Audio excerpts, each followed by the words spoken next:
Bom, porque eu vou precisar de vocês hoje. E se viesse com essa energia, não ia dar muito certo. Tá certo? BIP 886. Esse é o tema que eu vou trazer para vocês. Não é?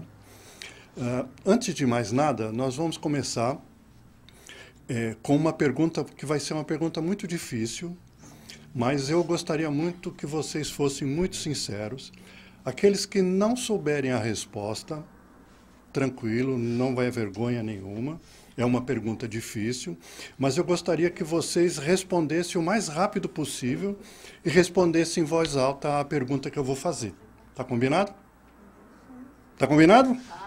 Não, vocês têm que responder, gente. Não é? Então, vocês estão prontos para a pergunta? É uma pergunta difícil, gente. Tranquilo? É muito difícil, mas eu gostaria que vocês participassem na medida do possível. Tá bom? Então, vamos lá. A pergunta é: quanto é 2 vezes 2? Não, não. Quanto que é 2 vezes 2? 4. Uau! Gente, eu estou surpreendido. Eu não achei que vocês sabiam a resposta. É uma pergunta difícil. Não, é uma pergunta difícil. Vocês sabem quantos anos demorou para a humanidade saber essa resposta? Foram milênios para que a inteligência humana conseguisse raciocinar para saber que 2 vezes 2 é 4. Vocês sabem quando foi que surgiu a primeira tabuada? Foram encontrados em bambu, há 4.000 anos atrás, lá na Babilônia, os primeiros sinais de tabuada. Tabuadinha mesmo, sabe? 2 vezes 2, 4, daquele jeitinho. Só que ia só até 60. Depois, Pitágoras é que foi o pai da tabuada moderna. Quem estudou com tabuada aqui? Todo mundo. Sofreram, né, gente? Eu suava frio. Gente, eu tinha a dona Sara. A dona Sara era minha professora no primário. E ela tinha uma técnica terrível, que ela punha quem sabia tabuada para tomar de quem não sabia. Você sabia de que lado eu estava? Dos que não sabiam. A sorte é que eu sempre fui muito simpático, bonito, assim, do jeito que vocês estão me vendo, e era uma menina que tomava tabuada de mim. E ela, eu acho que ela tinha muita caridade para comigo, porque toda vez que ela, quando chegava na tabuada, assim, do 6, do 8, que aí eu empacava, ela tomava assim, né? Por exemplo, 8 vezes 3. Aí eu nada, né? Aí ela pegava e falava, aí eu respondia, né? Caridade, né, gente? Caridade, graças a Deus. Né? Mas por que eu estou falando disso? Porque como é que vocês responderam tão rápido que 2 vezes 2 é 4? Por quê? Como é que a gente faz para estudar a tabuada? Decora. Tem outro jeito? Não tem outro jeito. Nós temos que decorar a tabuada. E o que é decorar a tabuada? E como é que a gente memoriza? Repete, repete, repete, repete, repete, repete, repete. E quando a gente está cansado, a gente repete de novo. Porque se a gente vai repetindo muitas vezes, o nosso cérebro ele tem um mecanismo automático que toda vez que a gente repete muita coisa, ou quando alguma coisa é muito traumática, seja para o bom ou seja para o ruim, o nosso cérebro grava aquilo porque ele acha que aquilo é importante. Todas as vezes quando nós dormimos, uma parte do nosso sono é justamente um mecanismo automático do nosso cérebro de selecionar aquilo que ele considera importante, seja pela repetição no dia a dia, ou seja porque um impactou muito grande, e aquilo vai ser salvo no nosso subconsciente. O resto é lixo, e o nosso cérebro descarta. Vocês entendem? É assim que funciona. Então a gente vai dormir, uma parte do nosso sono é este trabalho que o nosso cérebro faz, jogando as informações que nós captamos durante o dia e vai colocar no nosso subconsciente, porque aí fica. O 2 vezes 2 está no subconsciente de vocês. Então é automático. Vem a pergunta, vocês olham, é automático, é 4, porque está gravado lá e aquilo nunca mais se perde. Mas foi gravado pela repetição. Pela repetição. Mas, Marcos, o que isso tem a ver com a palestra? Tem a ver com BIP. E eu vou falar outra coisa aqui que pode chocar vocês mais jovens. Vocês podem até acreditar que eu estou mentindo, mas eu vou dizer para vocês, não é mentira porque eu vivi isso. Tá certo? Mas houve uma época, cuidado, preparem-se, houve uma época em que não existia celular. Vocês conseguem acreditar nisso? Sim, teve uma época. E como é que a gente vivia? Vivíamos. Não tinha celular. Mas não tinha celular. Né? Então, antes de haver o celular, havia uma coisa que chamava pager. Alguém viu o pager? Tinha o pager. Né? Mas antes do pager, tinha outra coisa que era o bip. Era o bip. Né? Vocês sabem o que era o bip? O bip era um aparelho ultramoderno, chique, que praticamente os médicos é que tinham o bip. Né? E por que chamava bip? É muito difícil, porque ele fazia um barulho. E qual era o barulho? Bip. Olha que coisa mais genial, gente. Né? Deram o nome de bip, que era o barulho que ele fazia. E como é que ele funcionava? Né? O médico, né?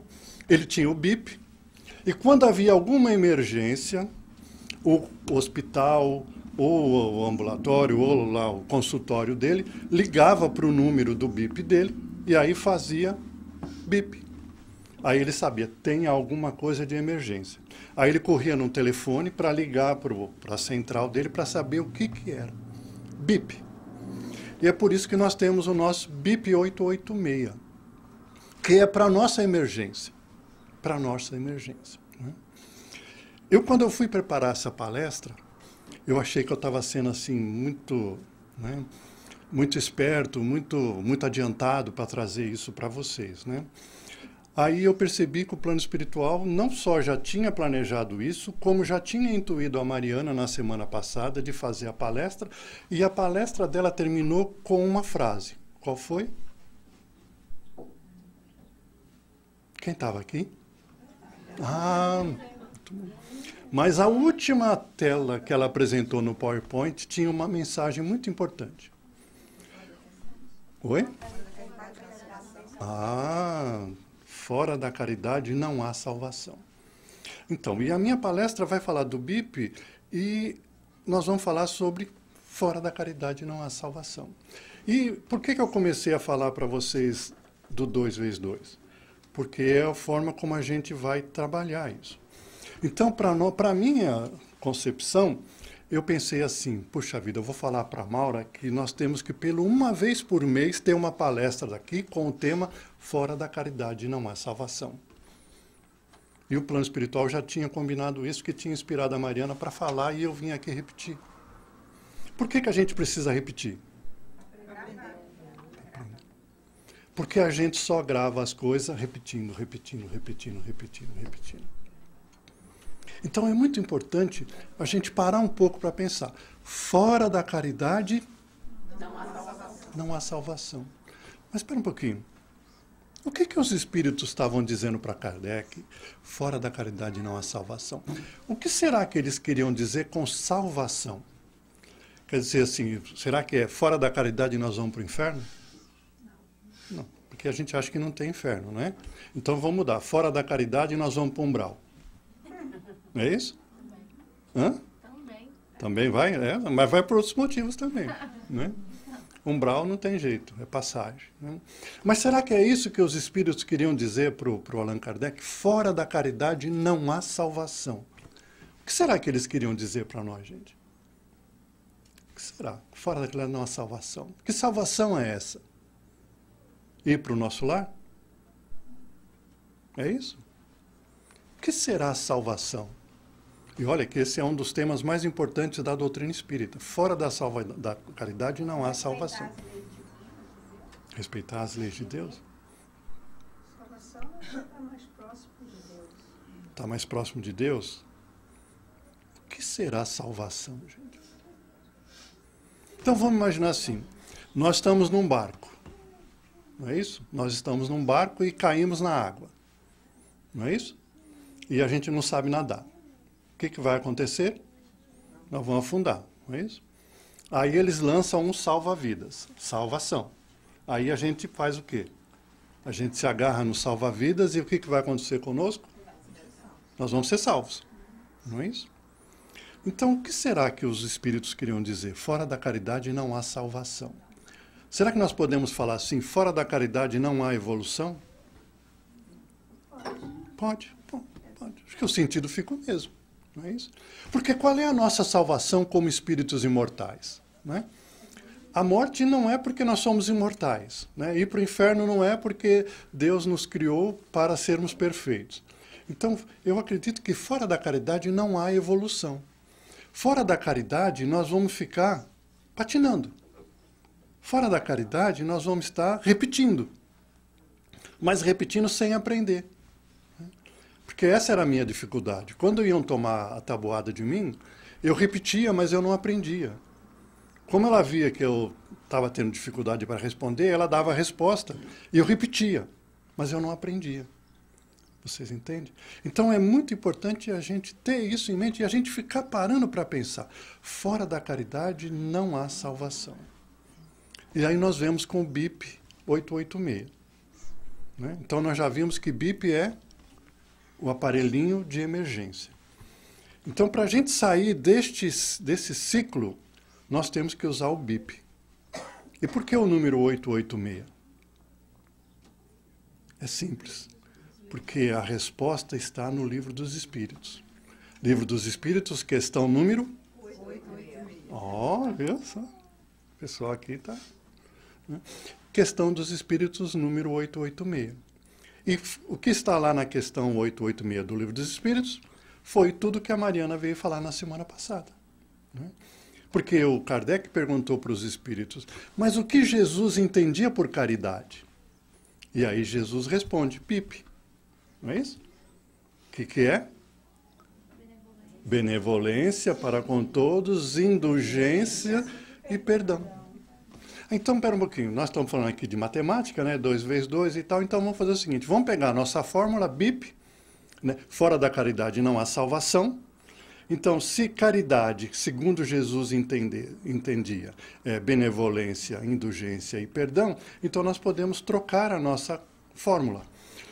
Então, em vez de ser fora da caridade não há salvação, fora da benevolência não há salvação. Fora da indulgência não há salvação. E fora do perdão não há salvação. Vocês concordam comigo? É matemática, não é isso? Trocando os elementos da equação por equivalentes. Então, aí o que nós temos que estar pensando? Fora da benevolência não há salvação. Então, nós temos que ser benevolentes. E como é que a gente aprende a ser benevolente? Praticando a caridade. Praticando a benevolência. Né? Então, como é que a gente pratica a benevolência?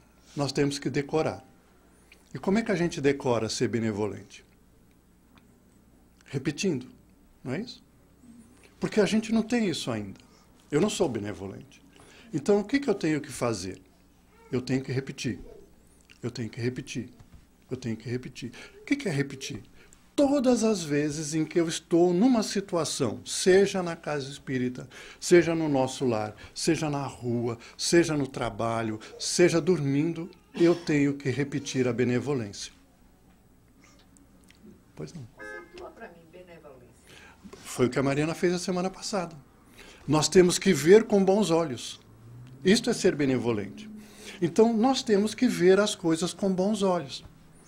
Mas a gente não consegue. Então, o que a gente tem que fazer para conseguir? Repetir. Repetir. Repetir.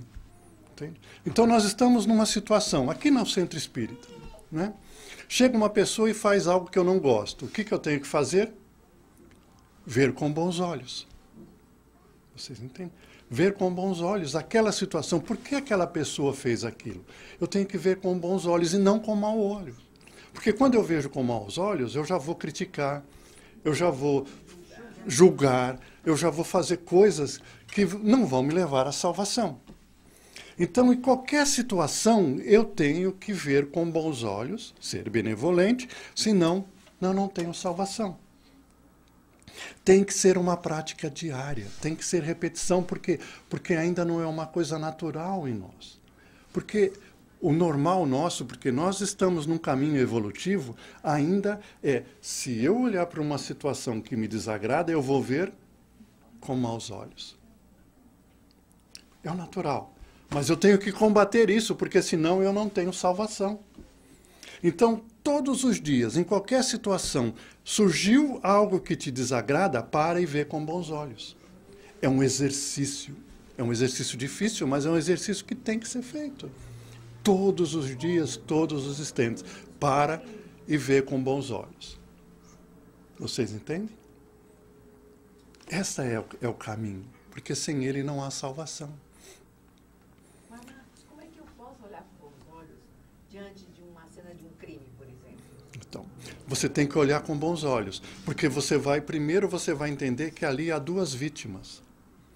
Aquele que fez o crime e aquele que sofreu o crime. Não é? E pela doutrina espírita, eu sei que aquele que fez o crime, ele está em mais problema e precisa muito mais da minha compaixão do que aquele que sofreu o crime. Porque aquele que sofreu o crime, ele está pagando, ele está resgatando, ele está se livrando de uma dívida. E você se livrar de dívida é bom, né? Não é coisa mais gostosa, né?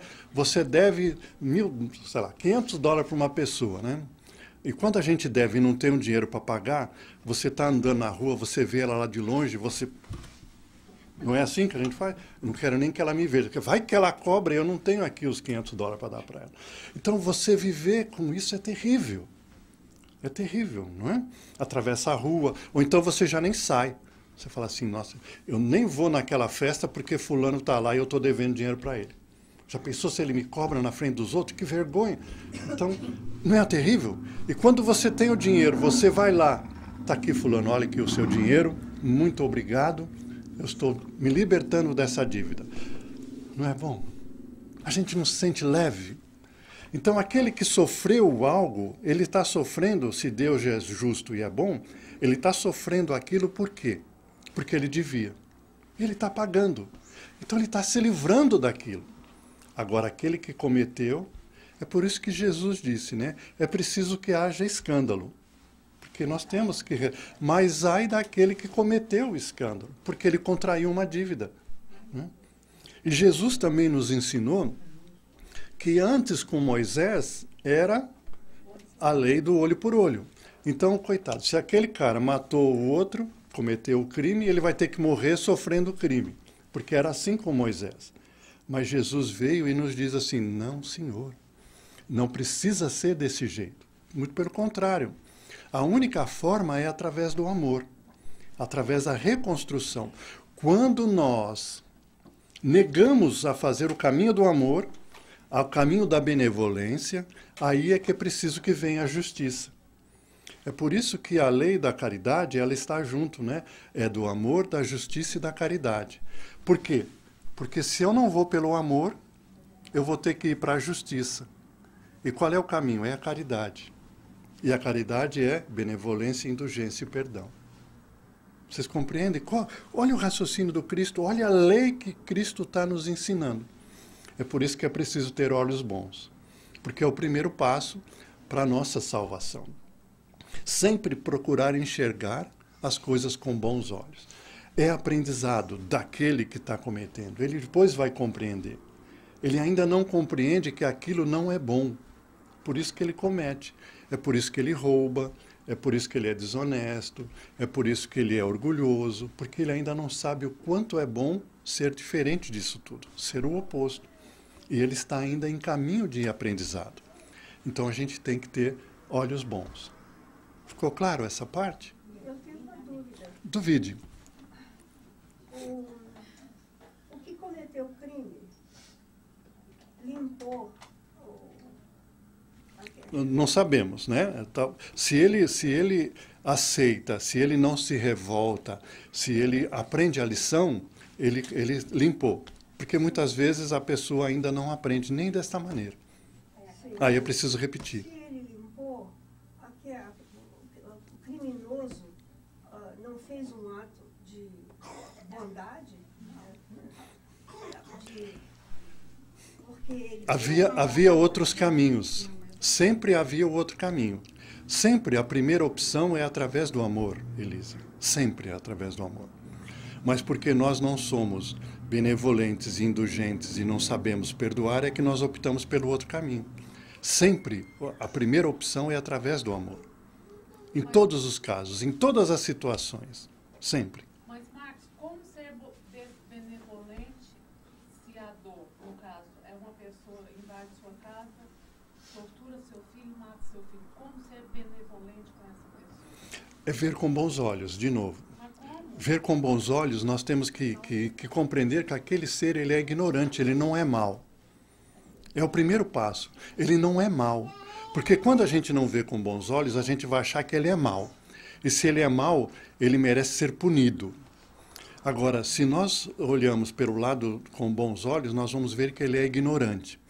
E o ignorante, você pune ou você educa? Sim. Então, ele não precisa de punição, ele precisa de educação. Ele precisa compreender que aquilo já não é adequado para o mundo que nós vivemos, que já não é mais necessário. Você entende? Qual é o nosso maior problema? O nosso maior problema é que nós evoluímos. E quando nós evoluímos, nós precisamos abandonar velhos hábitos por novos hábitos. Então aqui, em vários outros cursos, nós já falamos muito sobre isso, que a questão... Nós somos egoístas. Tá certo? Quem é que não é egoísta? Quem é que falar que não é egoísta, além de ser egoísta, é mentiroso. Porque todos nós somos egoístas. Sabe por que todos nós somos egoístas? Porque na nossa evolução era fundamental sermos egoístas. Lá atrás. Quando nós éramos homens das cavernas, e nós já fomos, se nós não fôssemos egoístas, nós não sobrevivíamos. Então, ser egoísta, no passado, era condição de sobrevivência. Então, se eu matava lá um mamute, ou matava um brontossauro, né? Vocês assistiam os Flintstones, né? Que eles vão comer aquelas coxas desse tamanho? Então, quando a gente matava um bicho daquele, qual era o meu pensamento? Eu vou dividir com o outro? Não vou dividir. Porque eu não sei quando que eu vou conseguir matar outro, então eu vou guardar aquilo tudo só para mim. Eu vou ser egoísta, tá certo? Mas hoje, que eu não preciso sair na rua para matar um brontossauro, para poder ter o filé de brontossauro, eu vou no mercado e lá tem abundante, eu preciso ser egoísta? Já não preciso mais. Mas qual foi o problema? Lá no passado, o que a gente repetia? Eu preciso ser egoísta, eu preciso ser egoísta, eu preciso ser egoísta. Virou automático. Se eu não for egoísta, eu não sobrevivo. E é por isso que ainda hoje nós temos dificuldade. Porque nós temos que substituir. E é por isso que tem que ser repetitivo. Eu já não preciso ser egoísta, eu já não preciso ser egoísta, eu já não preciso ser egoísta, porque aí eu vou tornando isso automático na minha vida. E eu vou deixar de ser egoísta. Vocês entendem? É o processo evolutivo. Só que tem pessoas que ainda estão no nível muito baixo. E ainda eles estão no nível de que eu preciso ser egoísta, eu quero só para mim. É o meu direito, nem que eu tenha que tirar a vida, nem que eu tenha que ser perverso, porque ele ainda não aprendeu, ele ainda não passou por este processo e que nós já estamos no caminho dele. E eu posso dizer, nós estamos até bem adiantados neste caminho. Então nós já não precisamos disso, mas muitos ainda precisam. Então o que eles precisam? De ser punidos? Não. Eles precisam de ser educados. E qual é a... Ele vai passar pelo processo de resgate, que é uma punição. Mas quem sabe se nós não estamos aqui para ajudá-lo a não precisar passar por esse resgate. Porque é por isso que nós estamos aqui, é por isso que nós vivemos em comunidade, para que um auxilie o outro. Aqueles que estão mais adiantados ajudem a quem estão mais atrasados a aprenderem as lições, sem precisar a punição. Certo, mas ele vai para a prisão de qualquer jeito, pelas leis humanas. Sim, filha. Sim. Ele vai porque ainda existe, neste mundo em que nós vivemos, ainda é necessário. Mas acontece que nós estamos num mundo de que... Não. Nós estávamos no mundo de provas e expiações. Nós já estamos no mundo de regeneração. Estamos começando a caminhar no mundo de regeneração. Agora, sabe por que não melhorou ainda muito? Porque nós ainda, que já estamos mais adiantados, não estamos dando exemplo. Porque a única forma de ensinar é através do exemplo. É através da repetição. É através de todas as vezes em que algo me contraria, eu vou ver com bons olhos. Porque se eu faço isso e se eu vou repetindo, é a forma com que nós vamos educando a nós mesmos e ao próximo, para tornar o mundo cada vez mais regenerado. Porque vejam bem, o que é um mundo regenerado? O mundo regenerado, pelo termo da palavra, não é um mundo perfeito. É um mundo em que as pessoas estão regenerando. Regenerando é se tornando melhores. Se tornando melhores de que maneira? Procurando repetir as lições boas. Fora da regeneração não há salvação. Nós temos que procurar mudar os nossos hábitos. Nós temos que procurar, através do nosso dia a dia, repetir boas ações, através do BIP. Benevolência, indulgência e perdão. Porque se nós não fizermos isso, nós não estamos cumprindo o nosso papel de espíritas que somos. Foi por isso que Jesus disse: a quem mais é dado, mais é cobrado. Porque nós já nos foi dado. Né? Eu brinquei aqui com vocês, né? A conta de multiplicação já tem 4.000 anos que nos foi dado. E nós já conseguimos ter isso de memória. Agora, o amor ao próximo, o BIP, já nos foi dado há mais de 2.000 anos. E o que nós estamos fazendo? Nada. Nós não estamos usando isso no nosso dia a dia. Nós não estamos sendo benevolentes para com o próximo. Eu ainda estou repetindo velhos erros. Eu ainda estou, cada vez que uma situação me acontece, eu estou repetindo o meu padrão passado, de ver com maus olhos. Eu estou me recusando a aceitar o convite de Jesus de se renovar. De procurar sempre, espera um pouquinho, eu não vou repetir ver com maus olhos, eu vou procurar ver com bons olhos. Ele errou. Isso é inevitável. Isso é lei de Deus. Ele errou, ele vai ter que... Não vai ter que pagar. Ele vai ter que aprender. Ele vai ter que aprender que, com aquele erro, aprender significa não repetir o mesmo padrão. Quando essa situação se apresentar, ele não repetir o mesmo padrão, porque senão ele não aprendeu. E é isso que nós fazemos. Quando alguém nos ofende, eu procuro repetir o mesmo padrão de sempre, que é não ser benevolente, não ser indulgente e não perdoar. Eu estou repetindo o padrão. Então eu não vou ter salvação. Porque fora da caridade não há salvação. Vocês entendem? Então é um processo que a gente tem que parar de julgar, porque nós não estamos sendo benevolentes. Mas ele errou, tem que pagar. Isso é padrão antes de eu ser benevolente. Se eu sou benevolente, ele errou, ele tem que aprender. E eu não posso desistir de ensiná-lo o correto. Porque se eu recuso, eu não estou colaborando. Pode falar. Mas esse indivíduo, ele pode ter a opção também de não querer aprender. Pode, lógico. Lógico que ele tem. Ele vai estar repetindo o padrão passado. Você entende? De se recusar.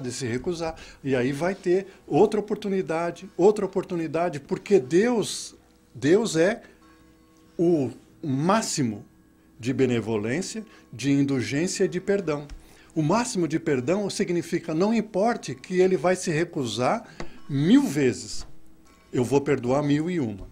Eu vou dar nova chance para ele, porque um dia ele vai quebrar isso, ele vai mudar. Vocês entendem? É difícil? É. Tudo bem. E que daí que é difícil? Para mim foi difícil aprender o que 2 vezes 2 era 4. Mas eu aprendi. Repetindo. E com ajuda. E com ajuda. Então vocês compreendem o que é importante a gente parar para pensar e começar a analisar as coisas e quebrar a gente. Porque, de novo, eu digo, não é? Nós vemos pela doutrina espírita, não é? Que neste momento em que nós estamos vivendo, é um momento em que a Bíblia ela nos traz uma figura muito fácil de compreender, que é a separação do joio e do trigo. Tá certo? E como é que é feita a separação do joio e do trigo? O joio e o trigo são muito parecidos.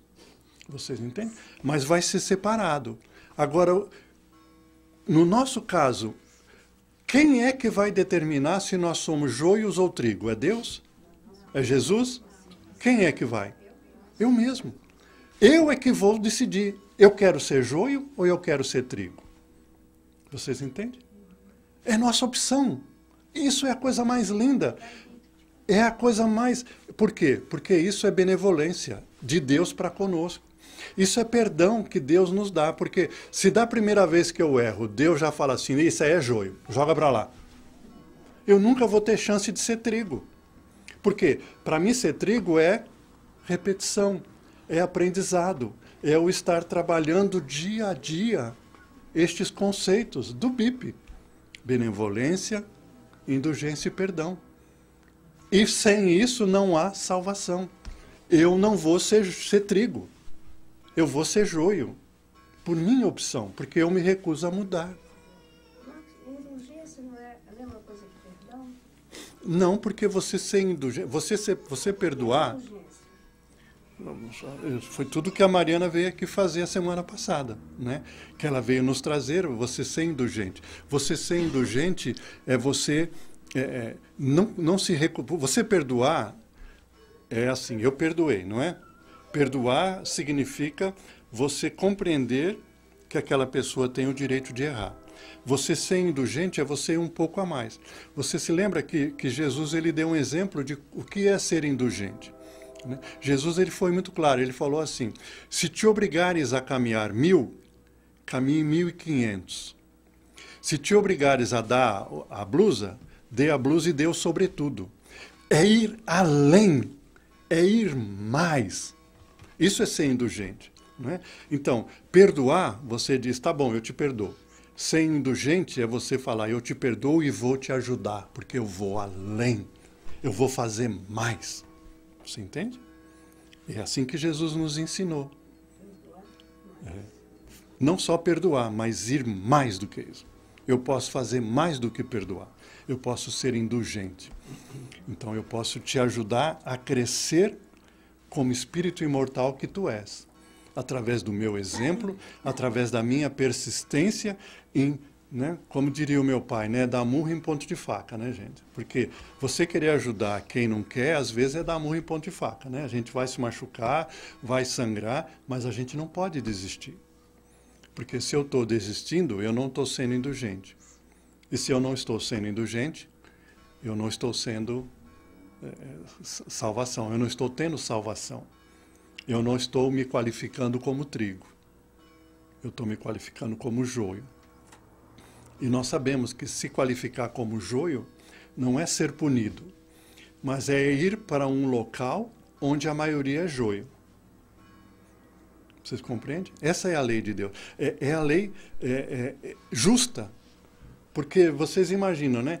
Todo mundo aqui é trigo, não é? Todo mundo aqui já está no nível trigo. No nível trigo a gente faz o quê? Pratica o BIP. Todos nós somos benevolentes e indulgentes e praticamos o perdão. Então, nós já estamos neste nível pleno. Né? E tem alguém aqui que ainda é joio. Está certo isso? Nem para o joio e nem para o trigo. Então, quando vai separar joio e trigo, é o seguinte, todos os que não são benevolentes e indulgentes e praticam o perdão, vão viver num lugar, todo mundo junto lá, porque todo mundo está na mesma, e quem pratica benevolência, indulgência e perdão vai estar em outro local, que no nosso caso é um mundo regenerado, para se autoajudarem e aí avançarem de maneira mais rápida e mais efetiva. Essa é a lei, a justiça é o amor. Os juntos ficam, os iguais ficam juntos. Vocês entendem? Então, é preciso, por mais que o nosso cérebro ainda se recuse a compreender que eu preciso perdoar aquele malfeitor que entrou na minha casa e que fez mal para o meu filho, tirou a vida do meu filho, que além de eu ter que perdoar ele, eu tenho que ser indulgente, eu tenho que ir além. Porque assim o Cristo faria. Assim que ele nos deu o exemplo. Não é isso? Não é? É muito bonito a passagem da Bíblia, né? Quando diz que Jesus, a hora que ele estava ali na cruz, não é? Quando ele sentiu que o momento final dele estava vindo, o que ele falou? Pai, perdoa a eles porque eles não sabem o que fazem. Né? E é muito bonito que na literatura espírita, se não me falha a memória no livro Boa Nova, Emmanuel nos conta que assim que Jesus saiu do corpo físico, qual foi a primeira coisa que ele fez? E a Bíblia fala isso também, que Jesus foi para os antros mais sombrios da terra. Ele foi para o inferno, não é? Que a gente sabe que não existe, mas ele foi para aqueles locais mais profundos para socorrer o máximo de espíritos que estavam lá, inclusive Judas. Olha, então, isso é indulgência. Ele pediu perdão. Pai, perdoa eles, mas eu posso fazer mais. Eu vou lá embaixo ajudar eles. Eu vou lá onde não há luz para levar a minha luz para iluminar e trazer eles comigo. Isso é indulgência. E é isso que nós temos, lógico, não com ele, né? Mas é isso que nós temos que começar a exercitar em pequenos pedacinhos para depois poder fazer os grandes pedaços. É o nosso exercício cotidiano, gente. Né? Então, se nós vemos qualquer situação que seja que nos desagrada, uma pessoa mal educada, né? Uma pessoa rude, ou uma pessoa que fala o que não deve, né? Eu devo perdoar e mais do que isso, eu tenho que procurar, na medida do possível, ser indulgente com essa pessoa. De forma caridosa, sem que a minha mão direita saiba o que está fazendo a esquerda, eu tenho que tentar ajudá-la a compreender que isso não é útil para ela, que isso não é bom, que isso não é adequado mais e que se ela quer evoluir, ela tem que abrir mão dessa atitude. Isso é ser indulgente. Vocês compreendem? Isso é nosso dever, aqui dentro da casa, fora, aonde estejamos. Porque Jesus disse, brilhe a vossa luz. Mas ele fez uma advertência. Porque eu garanto para vocês, todos nós que estamos aqui já temos uma luz que brilha. Mas Jesus complementou. Só que a luz que brilha não pode ser escondida. Ela tem que ser colocada no local que todos vejam para que ilumine a tudo. E é aí que nós pecamos. Porque nós já temos uma luz que brilha, mas nós não repartimos essa luz com os outros. Porque eu não uso de benevolência, indulgência e perdão para com eles. Eu já sei que isso é importante, eu sei que isso é necessário, mas eu não pratico. Então eu tenho a luz do conhecimento, mas eu não deixo ela brilhar. Eu não ponho ela lá no ponto mais alto para iluminar os outros, porque quando a luz ilumina, ela mostra o caminho. E o caminho é a gente repetir, repetir e repetir benevolência, indulgência e perdão. Aonde estivermos, em qualquer situação, mesmo que eu não entenda, eu falo assim, ó, eu não sei por que eu tenho que perdoar esse traste, mas eu vou perdoar. E quer saber do quê? Eu vou mais do que isso. Além de perdoar, eu vou ajudar esse traste a melhorar. E a gente vai lá e investe para ajudar. Se ele vai melhorar ou não, é problema dele. O meu problema é ser benevolente, indulgente e perdoar. Do contrário, eu não tenho salvação. Simples assim. O difícil é fazer isso se tornar de realidade no dia a dia. É tornar isso parte do nosso viver. E isso tem que ser um exercício constante. E é também por isso que Jesus, sabendo de tudo isso, Jesus nos recomendou, vigiai e orai. Porque quando eu vigio, eu não deixo a minha boca falar. Eu paro e falo, espera um pouquinho, deixa eu rezar para os bons espíritos me auxiliarem, a me iluminarem, para que eu possa iluminar ao outro também. Vigie e ore. Porque quando a gente vigia, nós estamos atentos. Atento ao que falamos, ao que pensamos e ao que sentimos. Porque Jesus também foi muito claro, né? Quando orarmos, quando sentirmos, façamos isso no nosso íntimo, porque Deus, que observa o nosso íntimo, vai saber. Então a gente não precisa expressar, sinta. Seja verdadeiro dentro de ti, porque Deus está vendo. E isso vai nos ajudar e vai ajudar com que a nossa luz brilhe para iluminar todos aqueles que precisam de luz. Todos aqueles que estão em erro e que, mais do que ser punidos, precisam de educação. Precisam de que haja bons exemplos para que eles vão percebendo e vão modificando o comportamento e a forma de pensar, de agir e de sentir. Não é um caminho fácil, mas é um caminho único, é um caminho que nós temos que seguir. É um caminho que sem ele nós não vamos encontrar salvação. Sem ele nós não vamos encontrar a nossa evolução. E nós não vamos ser espelhos daquele que é o nosso mestre. Nosso divino mestre Jesus, que enquanto esteve aqui, foi exemplo a cada instante disso que eu proponho para vocês. Para ele era mais fácil. Sabe por quê? Porque ele já está decorando isso há mais tempo do que nós.